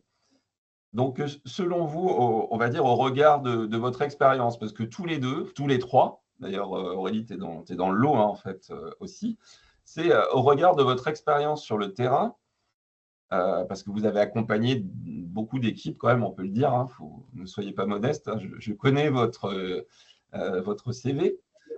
Est-ce que ces repères répondent aux besoins des accompagnants pédagogiques, des enseignants? Est-ce qu'ils répondent à ces besoins? Et puis, je dis tout d'un coup, est-ce que selon vous, il y en a certains de ces repères qui ont un enjeu, un poids beaucoup plus important que d'autres dans la démarche et sur lesquels vous conseilleriez d'avoir une attention, on va dire, un peu plus particulière, plus focus? Alors, clairement, oui, je pense qu'il y a quelques points qui sont essentiels. Déjà, faire équipe. Les quelques cas où j'ai dû rattraper un peu le coup parce que c'était un enseignant qui avait fait tout seul dans son coin et puis évidemment, zéro appropriation des équipes enseignantes, ça marche pas du tout, quoi. Donc l'idée, faire équipe, mais faire équipe, ça veut dire aussi que quelque part, il y a des moyens qui sont dégagés pour ça. Et c'est pour ça que c'est important de sensibiliser les directions sur ces aspects-là. Ça ne se fait pas avec un coup nul, la démarche compétence. Ça se fait avec une équipe. Moi, je préconise plutôt un groupe restreint qui développe le référentiel, mais avec une communication envers l'intégralité de l'équipe pédagogique, communication dans les deux sens, c'est-à-dire qui permet de communiquer l'avancée du travail et de récupérer les commentaires, les questionnements de l'ensemble de l'équipe. Et ça, pour moi, c'est un critère incontournable, indispensable, qui est un préalable quasiment à la démarche compétence, par exemple. Il y a un élément important et effectivement, quand Yvan souligne l'équipe, ça paraît simple et c'est pourtant l'une des causes majeures de l'échec de l'innovation pédagogique et curriculaire en enseignement supérieur, c'est la collégialité. C'est-à-dire que le problème des enseignants-chercheurs en particulier, mais des enseignants aussi, c'est qu'on est tous d'accord d'aller de l'avant, mais on est comme un troupeau de chats. On veut que tout le monde aille dans notre direction et qu'on soit les premiers. Donc là, évidemment, on a un enjeu parce qu'un collectif, c'est s'entendre, c'est s'asseoir, c'est avoir un leadership pédagogique partagé, c'est comprendre les finalités et effectivement, hein, tout à l'heure, on disait c'est pas toujours la satisfaction qui est la qualité de la formation. Si on pense aux approches, et je vais y mettre des gros guillemets d'assurance qualité, ou même au niveau de qualité de la formation au sens de Sachs et Hakoun, donc comment on devient un milieu avec des formations de qualité, c'est quoi nos finalités, on se rend compte qu'on n'a pas tous les mêmes enjeux. Et donc, avoir un collectif qui soit capable de travailler ensemble, ça veut dire comprendre ce que ça veut dire que collaborer. Et je pense que si c'est une compétence qu'on attend de nos étudiants, on est rarement si bien équipé que ça pour collaborer intelligemment. Et je crois qu'il y a un travail à faire en amont sur comment construire une équipe qui soit porteuse, qui soit vraiment dans une logique d'avoir un projet commun et qui nous permettent d'atteindre la cible. Parce qu'en fait, l'échec de plusieurs démarches de cette ampleur-là, telles que l'APC ou certaines innovations, c'est la difficulté de la collégialité. Et je pense que sans celle-là, tout le reste va s'effriter. On va être beaucoup en... Chacun va tirer un petit peu sa couverte et avoir son avantage, mais on va passer à côté de la cible. Très bien, merci. Et enfin, pour finir, avant de passer dans le chat, comment du coup concrètement ces repères pour vous pourraient nourrir votre travail d'accompagnement? Comment vous envisageriez peut-être vous concrètement? Aurélie, toi tu expliquais tout à l'heure, tu t'en es servi pour améliorer, voilà, tu donnais l'exemple de ton référentiel du DU en pédagogie universitaire. Bon, c'est un cas concret. Bon, je sais qu'il y a des ingénieurs pédagogiques qui nous ont contactés, qui nous ont déjà dit comment ils pensaient les utiliser déjà. Mais vous, Christelle et Yvan, comment vous pourriez l'utiliser chez vous? Ou est-ce que vous êtes peut-être tellement expert que vous n'en avez pas besoin? Je ne sais pas. Je pense que c'est un outil intéressant quand on démarre un travail avec une nouvelle équipe, par exemple, de fournir un accès, enfin de pointer vers le site et puis de dire, voilà, ce qui serait chouette, ce serait de vous positionner un petit peu, de regarder où vous en êtes selon vous. Et puis, ça peut être une bonne base de départ justement pour discuter de la suite, quoi. Qu'est-ce qu'on se fixe comme objectif et vers quoi on veut tendre, bien sûr, avec l'accompagnateur qui va peut-être mettre le doigt sur les choses qui sont plus importantes, parce que peut-être que, par exemple, certains voudraient absolument avoir la cohérence à 100% avec ce que demandent les tutelles, la fiche RNCP, ce genre de choses. Bon, pour relativiser, c'est peut-être pas la porte d'entrée la plus importante, la fiche RNCP, peut-être qu'il y a la question du sens avant tout qui est importante, et voilà. Mais je pense que ce qui est intéressant de cette idée-là, et c'est à la fois un avantage et un inconvénient, et on l'a vu dans la présentation d'Aurélie, il y a déjà quelque chose qui est très éclaté autour de l'APC en termes de documentation, de possibilités, de tout ce à quoi on a accès.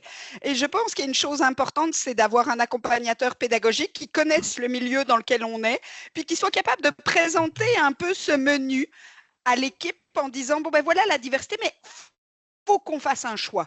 Faut qu'on ait un cadre qui nous permette de faire un choix pour qu'on suive une démarche et non pas qu'on soit toujours en éclatement puis dire hey, un coup on prend Tardif, un coup on prend Coulet, le coup d'après on prend Yvan Pigeonnat, la troisième fois. Et là, les profs se disent mais crème, on n'a pas de cadre, comment on avance, on réinvente la roue. Donc pour moi, c'est un moyen d'avoir une documentation puis de dire voilà les gros morceaux.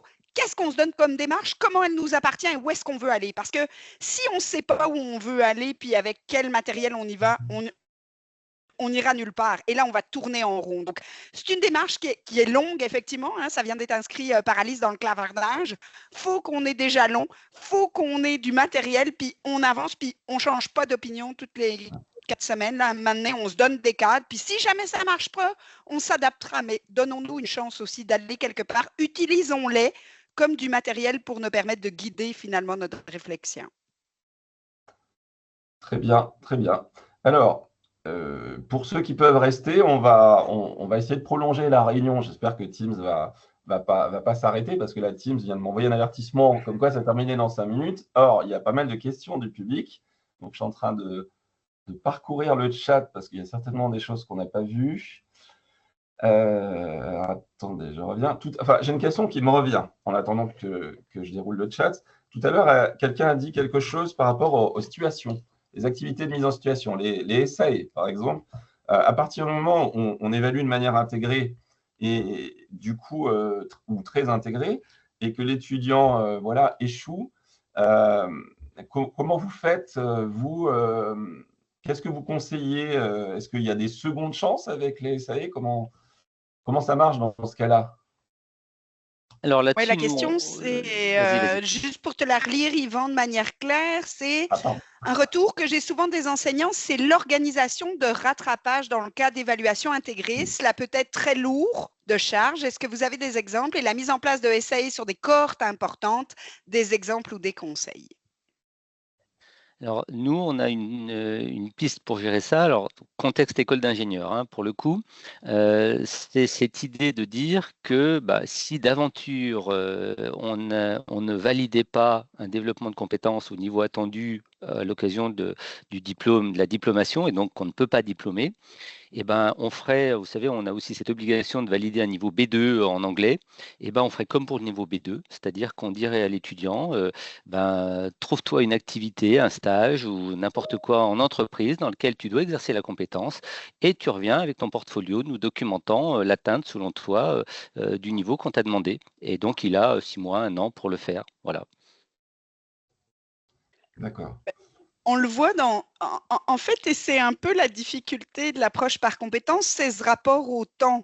C'est de comprendre qu'il y a plusieurs chemins, effectivement, pour valider les compétences. Et ça peut à la fois être très lourd, mais aussi une occasion d'amener l'étudiant, comme le dit Yvan, à dire, écoute, là, ça n'a pas fonctionné, il va falloir que tu nous le prouves dans un autre contexte. Il y a une démarche que tu dois faire, puis nous, on va aller le regarder ailleurs.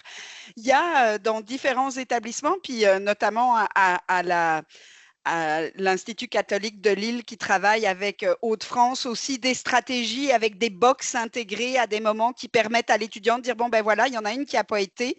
Mais il y a quand même une forme, je dirais, de difficulté parfois qui s'insère et je comprends la lourdeur. Je pense à chez nous, chez les ingénieurs, où on a vu parfois des étudiants qui échouer une activité de première année avec un élément de compétence, mais considérant la façon dont le programme était organisé, qui continuait, ils arrivaient à la fin du parcours, puis ils n'avaient toujours pas réussi le premier, mais en réalité, ils avaient validé tout le reste. On pouvait se demander quelle est la pertinence de lui faire revalider une activité de première année à partir du moment où il a développé le reste.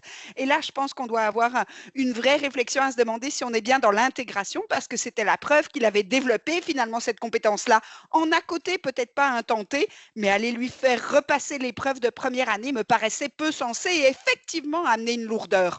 Donc, je crois que ça va nous forcer aussi à avoir un regard sur notre évaluation qui est beaucoup moins dans une logique d'étapes et de petits chèques, mais beaucoup plus dans une logique d'intégration et de construction. Et il y a une forme de lourdeur, mais c'est surtout une transformation qui, je pense, à terme, pourrait nous amener moins de lourdeur. Mais comme tout processus, quand on est en changement, c'est au moment du changement que la lourdeur apparaît parce que ça nous déstabilise aussi beaucoup sur notre démarche. Très bien. Alors, une question un peu facile à laquelle je réponds très vite. On me demandait si les référentiels que tu as diffusés, Aurélie, seraient partagés. Oui, je pense.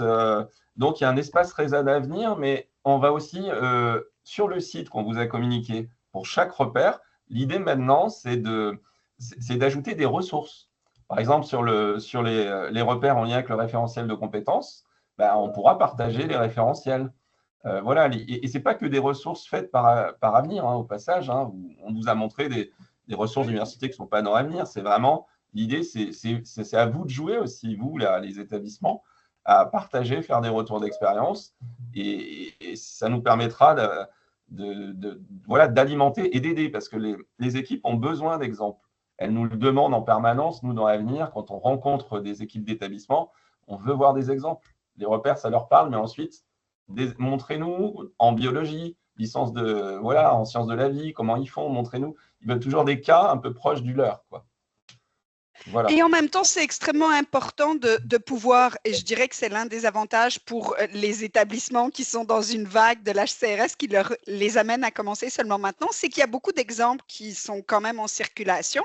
Et il y a beaucoup de démarches qui ont été menées, donc on les connaît, les écueils, on peut éviter certaines choses. Mais par contre, il ne faut pas imaginer qu'on puisse prendre un référentiel tout préfet puis dire ah ben ça a été fait ça à Grenoble, je le prends, je l'applique parce que forcément là, on va dire oui mais chez nous c'est pas pareil. Tu sais, tout le monde considère toujours qu'il n'est pas pareil. On peut s'inspirer des choses mais il reste qu'on a un espace contextuel, une coloration qu'on veut donner dans notre établissement et c'est là la difficulté des fiches RNCP. Elles sont une espèce de consensus de différents milieux où on a essayé de parler à tout le monde et tout le monde me dit mais elle parle à personne. Donc il faut aussi qu'on puisse assumer que faire la démarche, ça ne peut pas être le copier-coller de ce que quelqu'un d'autre a fait. Il y a des initiatives, on peut s'en inspirer, mais on ne peut pas se dédouaner comme collectif de faire la démarche, sinon on va juste plaquer le dessin de quelqu'un d'autre, mais on ne transformera pas nos pratiques, qu'elles soient d'enseignement, d'apprentissage et d'évaluation. Alors, on avait des questions qui n'étaient pas tout à fait sur le repère. Quelqu'un nous demandait pour le portfolio Cofolio, là, le futur portfolio en version grande échelle industrielle, est-ce qu'on se base sur des retours d'utilisation, des prototypes qu'on avait fait Karuta KPC? Évidemment qu'on prend en charge ces retours, mais pas que. Il y a des journées nationales de co-design, comme Romain l'a rappelé, et Yvan est venu d'ailleurs à la dernière et même à celle d'avant. Voilà, au passage, où là c'est ouvert, on a vraiment des établissements de tous les coins de France. On a même eu la Marine nationale la dernière fois, et puis et on échange en ce moment avec des écoles d'autres ministères, tels que celui de la justice. Donc, c'est ouvert. C'est un moyen de venir partager en fait vos retours et vos besoins pour qu'on arrive à penser des outils pour tout le monde, comme c'est le cas de ces repères, mais le portfolio, évidemment, c'est le cas aussi. Alors, je continue à descendre dans les questions. Alors, avez-vous déjà… Alors là, ça commence… On est un peu trop dans l'outil par rapport aux repères, donc je vais répondre vite. Alors, est-ce qu'il y a des établissements identifiés pour tester Cofolio? Bon, rapidement, déjà, il y aura tous ceux du consortium dans un premier temps, mais ça sera ouvert aussi. Et pour l'instant, c'est trop tôt. On n'est pas à tester Cofolio. On est sur des journées de co-design de ce portfolio. Donc, je réponds vite. Voilà, sur ce sujet-là. Alors, les étudiants, l'avis des étudiants, on l'a beaucoup abordé. Oui, ce qui est ressorti, c'est de demander l'avis avant, pendant, après. Mais Benoît a précisé quelque chose sur lequel on pourrait revenir. Il a dit, attention, toutefois, la satisfaction des parties prenantes n'est pas l'alpha et l'oméga de la qualité des formations. Tout à fait. Donc là, c'est une remarque, mais peut-être que si vous voulez réagir dessus, peut-être Yvan… Tout à fait. Nous, on a un outil qu'on appelle analyse approfondie de situation pédagogique qui vise à confronter le point de vue enseignant et le point de vue étudiant. Et justement, l'idée n'est pas de viser la satisfaction à tout prix des étudiants, l'idée est de comparer les différences de représentation sur certains aspects afin de diagnostiquer ce qui va bien et ce qui va moins bien. Et du coup, nous, l'idée, c'est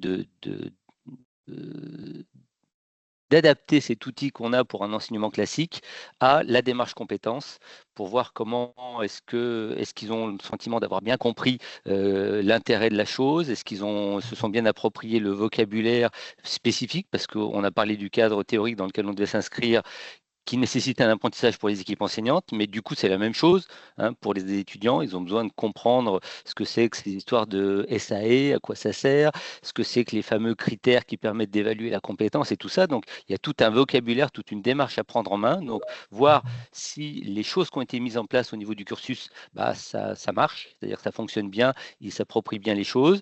Même chose, on a parlé de l'importance d'accompagner le portfolio, la réflexivité. Toutes ces démarches-là, on peut aussi regarder si ce qu'on a mis en place, c'est essayer de diagnostiquer si ça a bien fonctionné ou plutôt moins bien ou pas, quoi. Oui. Donc, et peut-être pour faire du pouce sur le commentaire d'Yvan, je pense qu'il faut toujours se méfier. C'est très, si on prend le modèle de Kirkpatrick qui date, mais qui est quand même une constatation qu'on est encore là, souvent on va s'arrêter au niveau 1, niveau 2 maximum, la satisfaction. Mais c'est pas ça qui fait la démonstration de la qualité d'une formation. Et quand on est aujourd'hui dans les réflexions plus profondes sur qu'est-ce qu'une formation de qualité et sur lequel on joue sur les questions de développement professionnel, on ne devrait jamais se limiter à la satisfaction d'un individu qui est très, particulièrement dans notre société moderne, a une logique très like sur lesquels les critères et indicateurs sont parfois très flottants. Et je crois qu'il faut aller beaucoup plus en profondeur. Et ça, c'est à mon avis l'importance et la qualité de la formation en enseignement supérieur. On n'est pas de la micro-certification de Google, puis je dis pas que ce qu'ils font, c'est pas bien, mais je pense qu'on a un enjeu d'aller démontrer qu'on a des outils pour dépasser ça, mais ça veut dire aussi que comme établissement, on se doit de mettre en place les conditions qui favorisent le changement.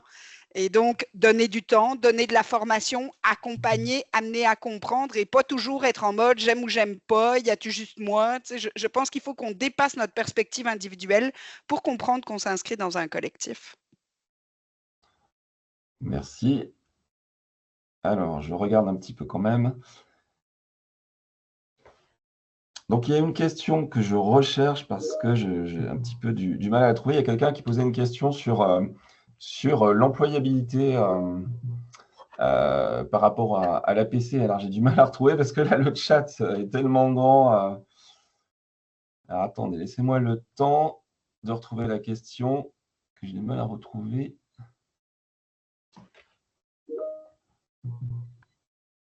Je ne la retrouve plus, il a tellement défilé. Bon, en gros, il me semblait, du coup, est-ce que vous pouvez reposer votre question si vous reconnaissez? Quelqu'un avait posé une question sur l'insertion professionnelle après l'approche par compétences. Voilà. Oui, Romain, c'est merci. ça. Paula, elle avait souligné ça. Pourquoi demander aux étudiants après coup plutôt qu'avant? Que veulent-ils à part un diplôme? Comment voient-ils les choses pour co-construire avec eux et l'impact sur leur insertion professionnelle aussi? C'était un mix d'Alice et de Paula.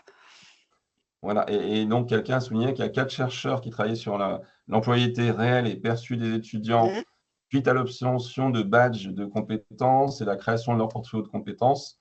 Donc, je ne sais pas s'ils analysent ça sur des portfolios en APC avec des macro-compétences ou si c'est sur des micro-compétences. Nous ne connaissons pas le contexte, mais en tout cas, ça pourrait être intéressant de voir les résultats. Donc là, c'était une remarque, ce n'était pas une question. Et puis voilà, quelqu'un a ajouté comment le développement professionnel de l'étudiant sera-t-il évalué et suivi? Le développement professionnel de l'étudiant sera-t-il évalué et suivi?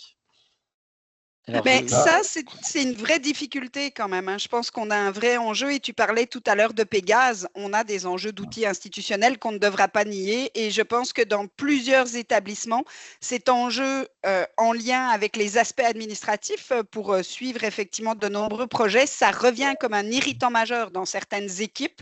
Il va falloir à un moment donné que le collectif ministériel prenne en charge et entende qu'on ne pourra pas attendre indéfiniment parce que pour le moment, on fait quand même un peu du patch à droite, à gauche, à essayer de dire, bon, ben, comment ça rentre dans l'outil de scolarité? Est-ce qu'on est capable qu'Apogée le fasse? Les établissements qui sont à côté tentent un peu quelque chose maison pour essayer certains de faire apparaître le développement de compétences des étudiants par des compléments ou diplômes. Enfin, je crois que là, on commence à être un petit peu dans un moment charnière de bouchon et d'irritation. Et un truc un peu connexe à cette question qui est le projet personnel de l'étudiant au niveau professionnel. Et à mon avis, il doit y avoir un lien très fort entre la démarche compétence justement et ces accompagnements pour le projet personnel de l'étudiant. À savoir, par exemple, ne serait-ce que dans sa recherche de stage, mais aussi dans ce qu'il a envie de faire après, en fonction des compétences sur lesquelles il se sent particulièrement à l'aise. Il aime bien faire les activités qui sont liées à ses compétences ou pas, et ce genre de choses. Tout à fait. En fait, les compétences devraient aussi nous aider à dire, mais quelle activité, par exemple dans des cours à option ou même dans de l'extra-académique, je choisis pour développer certaines compétences en particulier selon, par exemple, les milieux où j'aimerais aller. Je pense qu'il y a en effet là un levier formidable pour les centres d'aide à la réussite et les centres d'orientation de nos établissements. C'est clair. Oui, c'est pour ça, on est allé très vite tout à l'heure quand on vous a montré la maquette du futur e-portfolio à grande échelle qu'on veut faire. C'est que vous n'avez peut-être pas eu le temps de voir, mais on a 2 grandes entrées. Il y en a une, c'est réussir ma formation. Donc là, on se focalise vraiment sur le développement des compétences et l'évaluation, la réflexivité. Et puis, il y a une deuxième entrée, c'est construire mon projet de vie. Voilà. Et donc, tu vois, le projet de vie, Yvan, c'est là qu'on a ajouté le travail plus large sur le projet personnel, professionnel, citoyen, tu vois, c'est même beaucoup plus large, qui va se nourrir évidemment de toute l'expérience étudiante qu'il vit en APC, mais aussi de tout ce qu'il fait en dehors. Voilà, c'est beaucoup plus large. Donc, on sait que c'est important, on le prend en compte. Alors, Florence disait, y compris pour l'engagement étudiant hors académique, les étudiants pompiers, bénévoles, etc. Oui. Dans mon projet de vie, tout cet espace est prévu, effectivement. Alors, j'espère que je n'ai rien raté parce qu'il y a eu des échanges assez riches. Après, il sera toujours temps de nous poser des questions. En tout cas, en lien avec les repères, sur le site qu'on vous a transmis tout à l'heure, il y a une FAQ. Donc, s'il y a des questions qui nous parviennent, on pourra, Aurélie, hein, si tu es d'accord, parce que c'est plus Aurélie qui pilote ça, et puis on sollicitera Christelle et Yvan, du coup, vous êtes coincés, justement pour nous aider. C'est que les questions récurrentes qui reviennent et qui ne font pas partie vraiment 100% de repères, enfin bon, bref, peu importe, ou qui sont en lien avec les repères, on pourra les ajouter à ce site, quoi. Notamment quand celle du projet professionnel. Je pense que ce sera intéressant de la rajouter. Celle qui vient d'être posée dans la FAQ. Alors, y a-t-il un endroit où on retrouve tous les liens? Tous les liens. Donc, alors, déjà, il y a le site avenir avec un s-esr.fr. Bon, il y a beaucoup de choses, mais il y a une rubrique un peu blog, l'actualité, etc. On essaye de répertorier tous les webinaires, etc., tout ce qu'on fait. Et puis, il y a le site repère.avenir-esr.fr. C'est un sous-site, en fait, où il y a tous les repères. Donc, avec ces deux sites-là, normalement, vous accédez à tout. Merci, Romain, de les avoir mis voilà, ici. Normalement, avec ça, vous y accédez. En tout cas, pour tout ce qui est pédagogique. Après, pour tout ce qui est vraiment numérique, on a aussi GitHub, etc. Mais en tout cas, sur avenir-esr.fr, vous avez tout, normalement. Alors, projet IA, oulala, mais ça part un peu en technique, là. Là, il y a quelqu'un qui pose des questions de projet IA, portfolio, etc. Bon, l'IA, oui, on en a envie. On s'y intéresse beaucoup. Mais là, pour l'outil, enfin, pour la pédagogie aussi. Mais pour l'instant, on est sur de la recherche d'usage, c'est-à-dire essayer de comprendre les besoins en IA qu'auraient les accompagnateurs, des étudiants, des enseignants. Donc, ça a fait l'objet déjà de notre dernière journée de co-design, où voilà, il y a des choses qui étaient assez intéressantes autour de l'IA pour améliorer, voilà, par exemple, aider l'étudiant dans sa réflexivité pour la démonstration de ses compétences. Là, on avait identifié que l'IA pouvait être un assistant pour aider l'étudiant à réfléchir justement sur ses compétences. Il vit une situation, l'aider à, voilà, est-ce que je ne fais qu'expliquer? Est-ce que je démontre? Donc, ça peut être un coach quelque part pour ne pas faire à la place de l'étudiant, mais pour l'aider. Ce n'est qu'un usage parmi tant d'autres qu'il faut continuer à identifier. Donc, ça fait partie de nos envies. Clairement, je vais être honnête avec vous, on n'a pas de budget pour l'IA aujourd'hui dans nos développements, mais on est en veille sur des établissements qui déposeraient des projets en IA et qui voudraient collaborer avec nous, par exemple. Alors, quelqu'un parlait de nourrir l'AFC, nourrir la formation continue. C'est qui?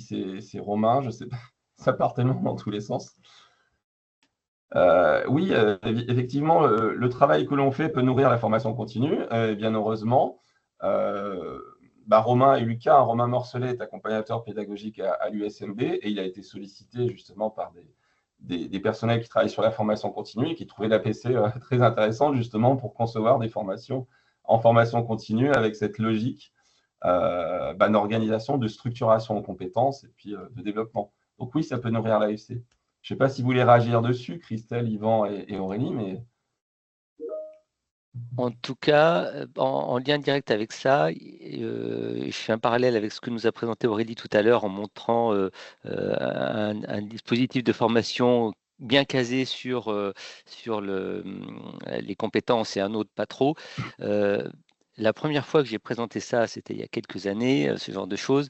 J'ai eu une levée de bouclier, mais allons faire des UE avec de l'anglais, des maths, de la physique, mais c'est n'importe quoi, allons, parce que c'était tellement loin de ce qui se pratique à l'heure actuelle avec des UE qui sont avec une forte proximité disciplinaire. Je me suis pris une volée de bois vert ahurissante, voilà. Et puis il se trouve qu'en fait, maintenant, ça commence à bien passer on va dire dans les habitudes de se dire que c'est possible. Et en formation continue, c'est hyper facile à opérationnaliser ce genre de choses du coup. Hein, parce que vous avez une UE qui correspond à un niveau de développement d'une compétence et du coup, c'est très facile de vendre ça entre guillemets en formation continue, alors que dans un cursus classique où il faut prendre un petit bout d'une UE là, un petit bout d'une UE là, un petit bout d'une UE là pour avoir la compétence, c'est beaucoup plus difficile. Donc, un des intérêts de la démarche compétence, c'est aussi de rendre ça très compatible avec la formation tout au long de la vie. Ah, après, bon, il y a une remarque. Il y a des personnes dans le chat qui parlent de référentiels de compétences extra-curriculum, donc extra-formation, les math skills, les soft skills, etc. Donc là, en général, on n'est pas sur des compétences évaluables, mais elles ont un intérêt, hein, encore une fois. Hein, ça ramène souvent la question des compétences transversales dans le débat. Enfin, je ne sais pas si c'était ça l'objet de cette question, mais elles ont quand même leur importance et leur intérêt, hein, ces compétences-là. Par contre, là, sur les repères qu'on a fournis là, on est sur des compétences qui sont complexes, concrètes, évaluables. Pour reprendre les mots de la personne dont je prononce toujours mal le nom, Rouégier. Si tu peux m'aider, Christelle, il n'y a que toi qui arrive à le prononcer. Xavier Rougirs. Rougirs, j'arrive jamais. Mais pourvu qu'il m'excuse, le jour où il va me rencontrer, je vais passer un mauvais quart d'heure. Donc, il le dit très bien. Voilà, il y a plusieurs générations d'approche par compétences. Aujourd'hui, la dernière génération, on est sur du complexe, comme Aurélie l'a expliqué, du concret et de l'évaluable. Donc, on n'est pas sur du soft skill ou du math skill, parce que ça, c'est des compétences qui ne sont pas des objectifs finaux de formation, qui ne sont pas évaluables, mais elles sont intéressantes. Elles peuvent comment dire, je ne sais pas si avoir votre avis, Yvan, Aurélie et Christelle, elles peuvent par contre nourrir des éléments de compétences en APC. C'est-à-dire, elles peuvent se retrouver, peut-être tout à l'heure, tu parlais de critères d'exigence, Aurélie, d'une compétence. Ça peut être un critère d'évaluation d'une compétence. Par exemple, si je parle de la collaboration. Oui, ou la communication d'une manière générale. Voilà. Je me souviens avec une équipe, à un moment donné, il y avait un professionnel qui était là, une équipe très cœur de métier, etc. Et le professionnel commence à leur dire, mais mon Gus, il est devant des professionnels, il ne sait pas communiquer, il est mort. Ah, bon, ben on va mettre un critère d'évaluation de la compétence sur la communication, du coup, voyez.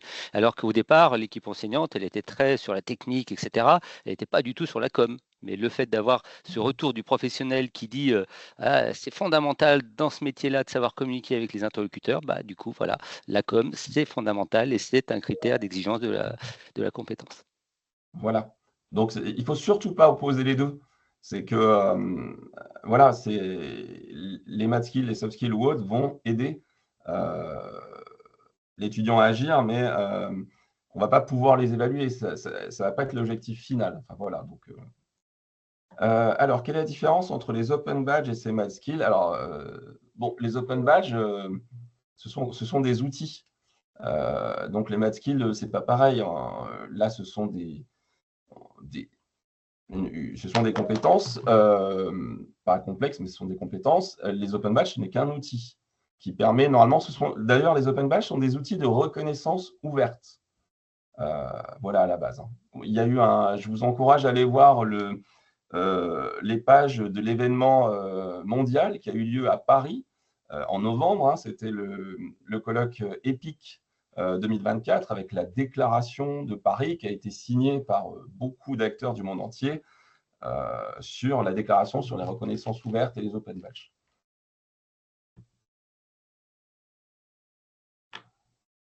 Voilà, merci Bertrand pour le partage de ce référentiel qui pourrait peut-être aider les équipes à améliorer certaines compétences, justement, comme le disait Yvan avec son exemple là, où la communication vient améliorer une compétence existante.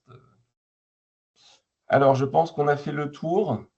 Peut-être des questions, ou alors il y a des choses que j'ai peut-être pas vues.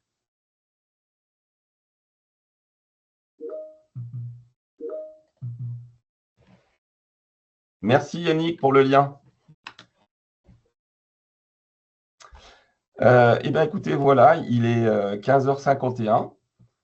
Donc, je pense qu'il va être temps de se quitter, hein, mais ce n'est qu'un au revoir. Je pense qu'on se reverra bientôt. N'hésitez pas à participer aussi à notre prochain webinaire, qui n'est pas sur le même sujet, mais si ça vous intéresse, le 28 janvier, on a un webinaire sur l'outil de modélisation pour les équipes pédagogiques des formations en approche par compétences. C'est le 28 janvier, vous le retrouvez sur notre site avenir-sr.fr. N'hésitez pas, si ça vous intéresse, il y aura une démonstration. Il y a une version test de cet outil et des établissements testent leur offre de formation en ce moment sur cet outil et nous aident à améliorer l'outil avant qu'on le livre en version, comme on dit, de production. Ben, merci pour vos retours là, que je suis en train de lire dans le chat. Hein, et Aurélie, Yvan, vous voulez peut-être ajouter des... Non, mais merci pour votre participation et puis on attend vos retours. Oui, et vos ressources aussi, vos exemples. Oui, parce que c'est important de ne pas réinventer la roue. Tu sais, si on peut apprendre, c'est l'idée d'être un collectif. Je pense que là-dessus, ça vaut vraiment la peine de focusser. Là, on a beaucoup été dans le monde universitaire dans une logique très compétitive. Je pense qu'on est à l'ère de la collaboration. C'est le bon moment pour partager ressources et méthodologies. Ouais. Oui, c'est vrai. On a besoin. Merci en tout cas, Yvan, Christelle, Aurélie. Un grand merci parce que je sais que votre temps est précieux. Et merci à tous les participants. Vous êtes vraiment actifs jusqu'au bout. Hein. Jusqu'au bout. Allez, tous les bons moments ont une fin. Au revoir. Bye. Ouais.